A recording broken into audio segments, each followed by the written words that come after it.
조갑제TV 시청자 여러분 안녕하십니까? 2022년 6월 24일입니다. 6.25 남침 하루 전입니다. 6.25에 점해서 지금 안보 문제가 한국 사회의 가장 큰 주제로 급부상했습니다. 이건 아주 좋은 일입니다. 그동안 한국 사람들은 한미동맹에 너무 의존하다가 보니까 안보 문제를 등한시함으로써 북핵 문제까지도 스스로 해결할 생각을 갖지 않고 미국에 의존하고 그러다가 보니까 자주국방 의지를 포기한 셈이 돼버리니까 자동적으로 자유통일 의지도 희석되고 말았습니다. 그런데 요사이 연일 윤석열 대통령이 서해 공무원 피살 사건 또는 월북 조작 사건에 대한 입장 표명을 하고 있는 등 안보 문제를 국정의 주제로 삼으려는 의지를 보여주고 있습니다. 이것은 너무나 당연합니다. 이스라엘 정치도 한국 정치처럼 그렇게 치사하게 굴러가지만 하나 다른 게 있습니다. 이스라엘 정치는 항상 가장 중요한 자리에 안보 문제를 놓고 그렇게 싸웁니다. 안보 문제를 놓고 싸우면은 이게 제대로 된 정치인 것입니다. 안보 문제를 제외하면은 자연히 정치가 사소한 이전투구로 변질됩니다.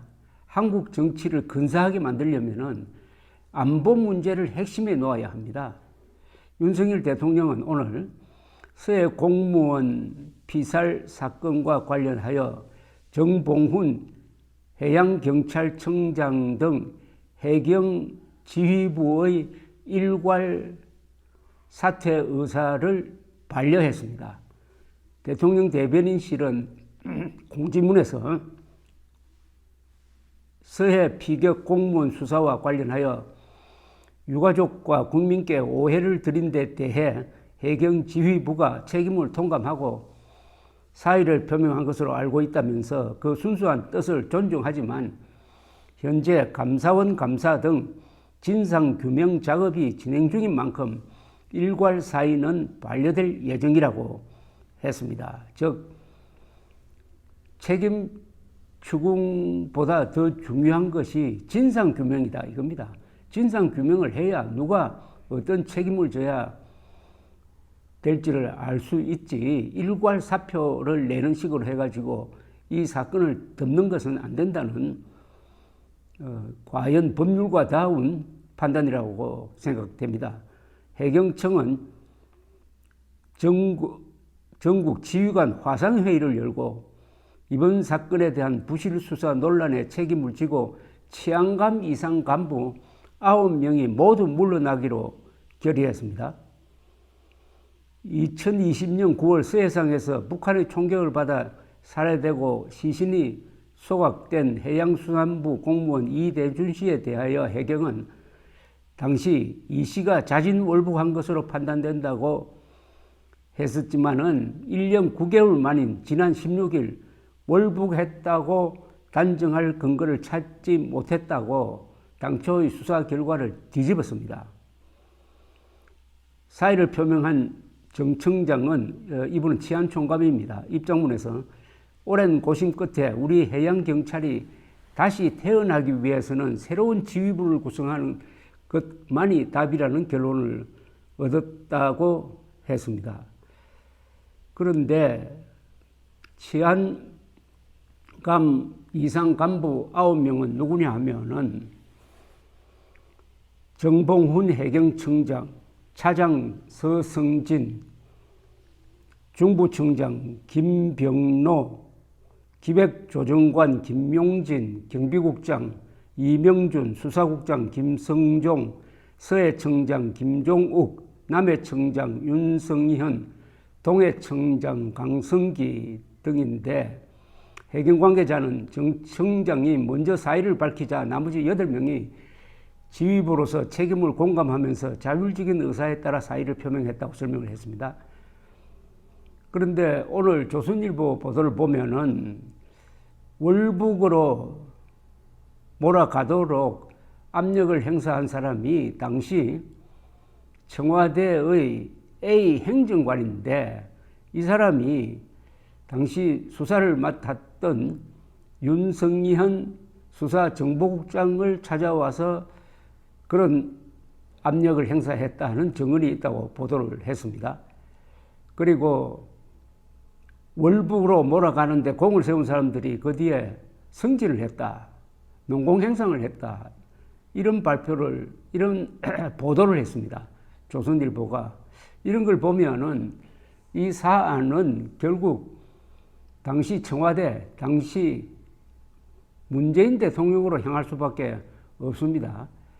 그렇다면은 이것은 이런 식으로 일단 여론의 지탄을 피해보자는 식으로 지휘부가 총사퇴하는 걸로는 마무리가 되지 않을 것입니다. 이거는 끝까지 진상규명을 해야 됩니다.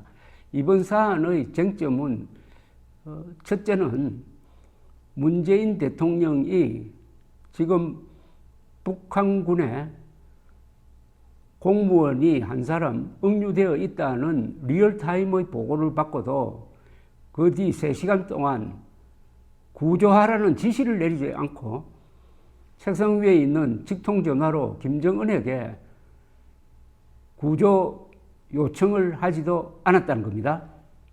그러니까 우리 국민이 지금 죽어가고 있는데 거기서 아무런 국민 보호 조치를 취하지 않음으로써 대통령의 직무를 완전히 위반한 거죠. 그 사안이 하나가 있습니다. 두 번째는 시신이 소각되기 전에 10발 집중 사격을 받고 피살된 그 사안에 대해서 이대준 씨가 월북을 했다는 쪽으로 몰아가기 시작했다는 점입니다. 그렇게 함으로써 결과적으로 김정은에게 돌아가야 할 비난의 화살을 억울한 죽음을 한 이대준 씨에게 돌아가도록 만들었다. 이거는 완전히 월북 조작 사건에다가 하나의 공작이죠, 공작. 이게 어디서 비롯되었느냐? 문재인이가 5년 동안 한 역할은 김정은의 부하 노릇인데 결국 김정은을 위해서 대한민국 국민을 희생시키는 데 그치지 않고 죽은 이대준 씨의 시신에 그 유가족에게 등 뒤에서 칼을 꽂는 그런 비겁한 짓을 했다는 겁니다. 그러니까 한 국민 한 사람을 김정은이라는 이 악마의 먹잇감으로 던졌다는 것 아니겠습니까? 그게 오로지 김정은에 대한 국제적 지탄을 자기가 대신 방패가 되어가지고 막아보겠다는 심리 아니었겠습니까? 이게 두 번째 사안이고, 세 번째는 뭐냐? 국방부와 해경이 청와대 지침을 받아가지고 이 사건의 진실을 덮는데 가담했다는 겁니다. 쉽게 말하면은 문재인이가 김정은 하수인 내지 부하 노릇을 하니까 문재인의 지휘를 받는 해경과 국방부도 김정은의 무슨 종처럼 행동했다는 겁니다. 연쇄적으로 대통령 중심제하에서 이런 일이 벌어졌다.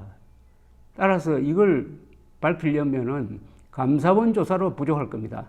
이건 반드시 수사가 이루어져야 합니다. 지금까지 설명드린 이런 사안은 형사처벌 대상입니다. 과거에 국가보안법이 정상적으로 작동할 때 같으면 벌써 몇 사람 구속됐습니다.